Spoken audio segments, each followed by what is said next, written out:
So I'm really excited actually because my deep dive this week is talking about an interview with His Excellency the Minister of Finance, Mohammed Al-Jadaan, also known as Abu Faisal.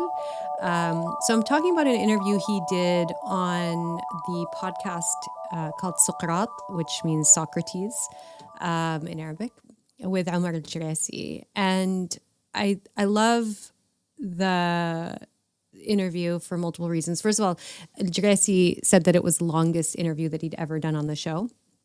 But what they did is they kind of traced a lot of the financial developments and decisions from 2015, when His Excellency was actually still the head of the Saudi Capital Market Authority. And then they kind of traced it into today and thought kind of deeply about some of the issues,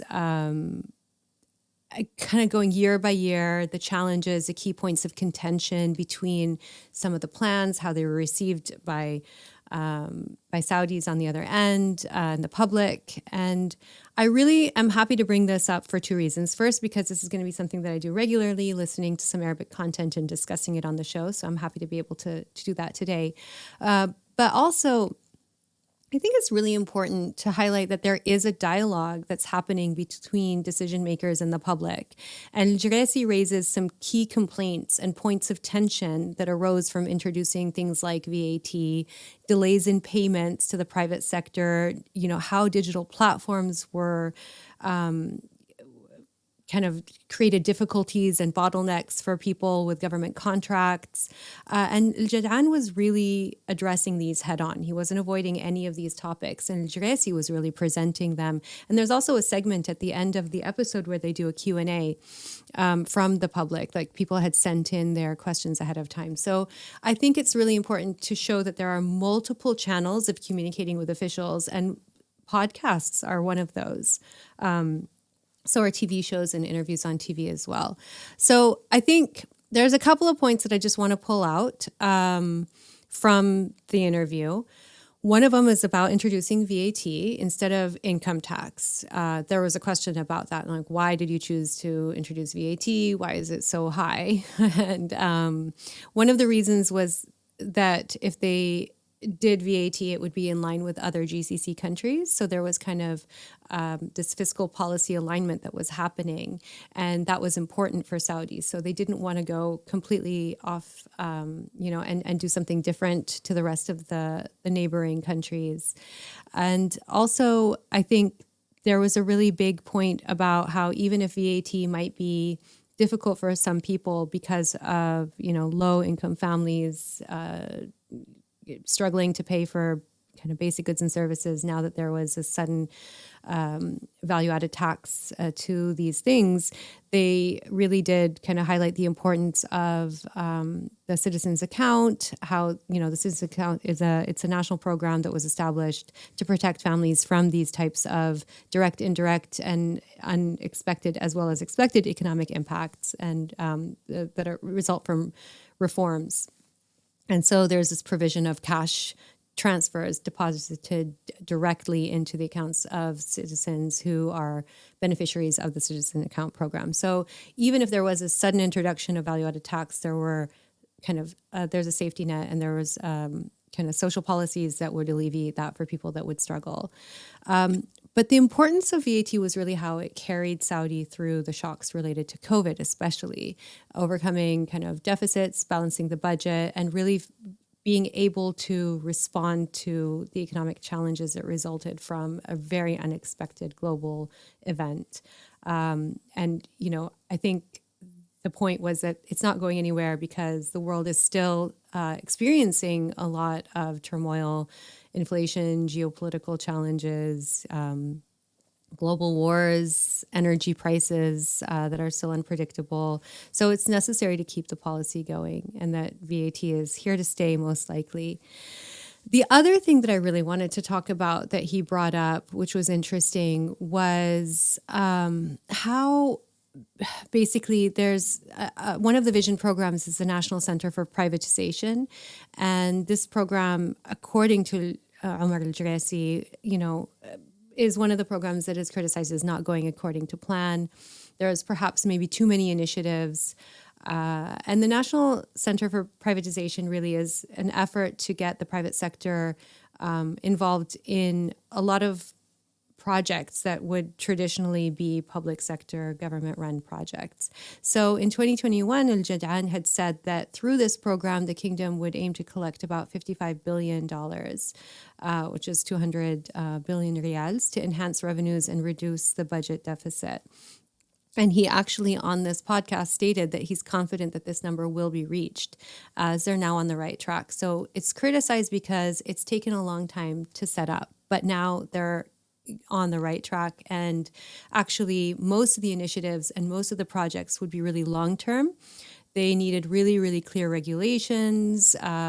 It's 16 different sectors that are involved, which can, basically launch their own kind of private initiatives, where the private sector could either be partners or take over completely, from things that range from human resources, municipal services, logistics, social services, environmental ones, health, electricity, and so on.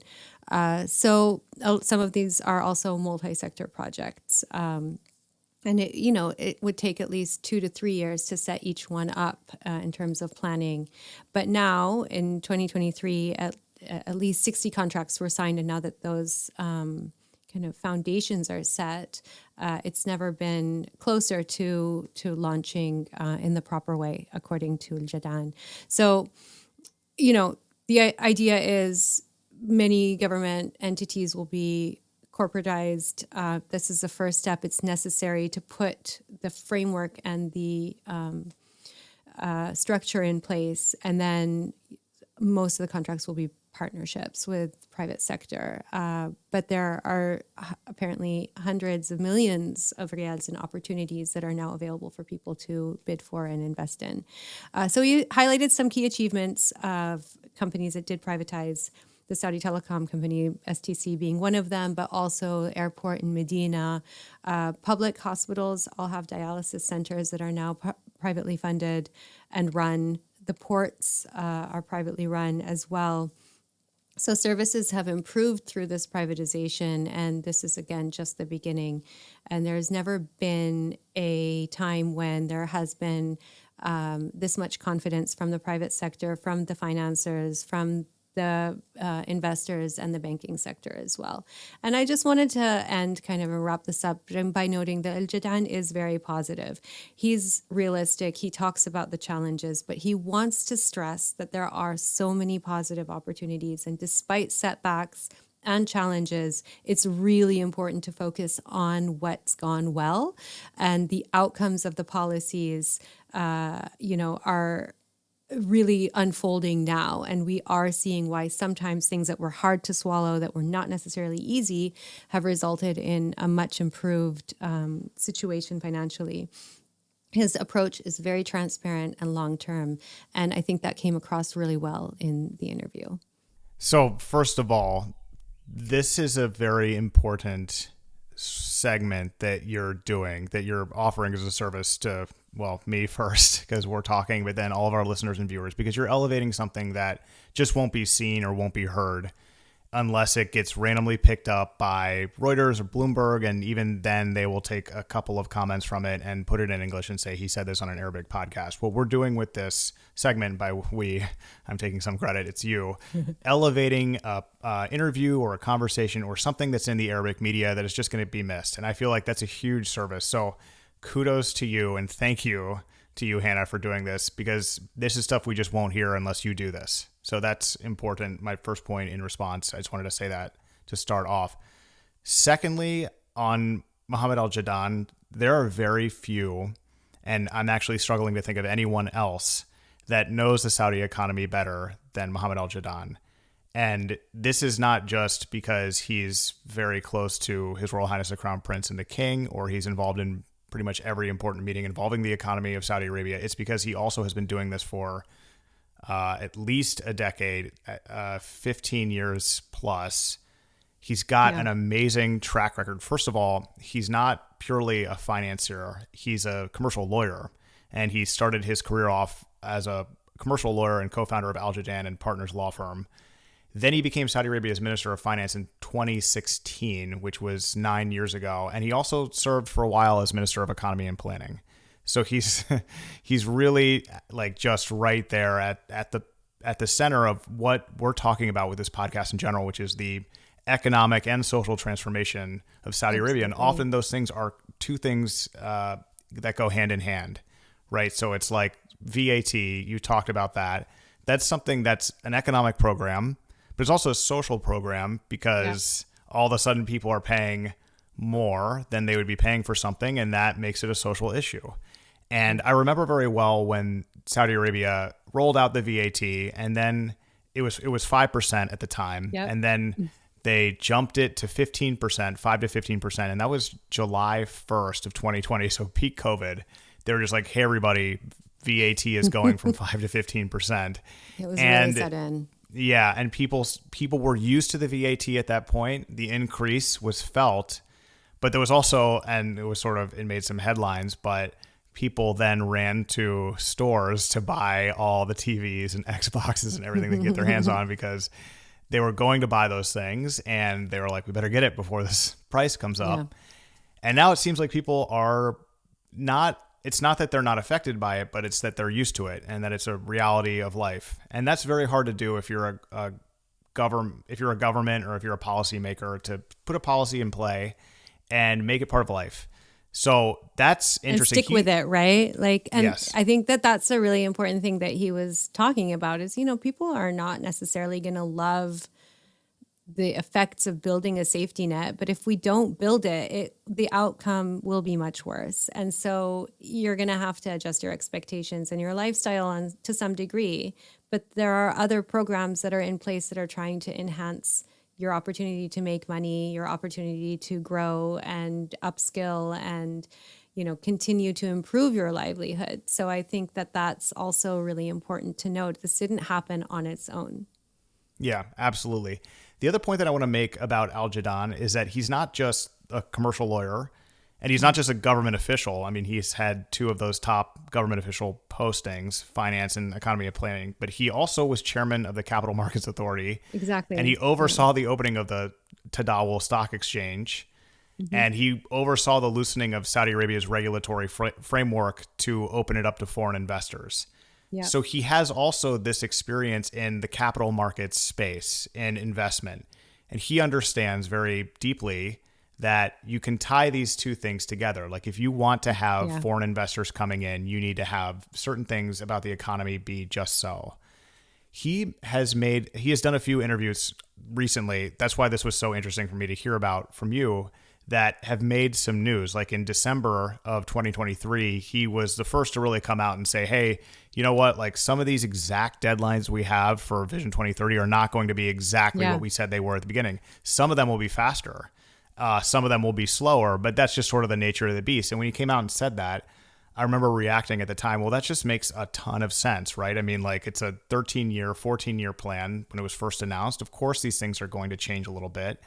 He also discussed in that interview Project HQ or Riyadh HQ program and how they were sticking with it. So my whole point, I guess I'm making here, is that he really knows what he's talking about. So to be able to hear what he was saying in this Arabic interview that I hadn't heard of, I didn't hear any of this, by the way, is really quite valuable. Yeah.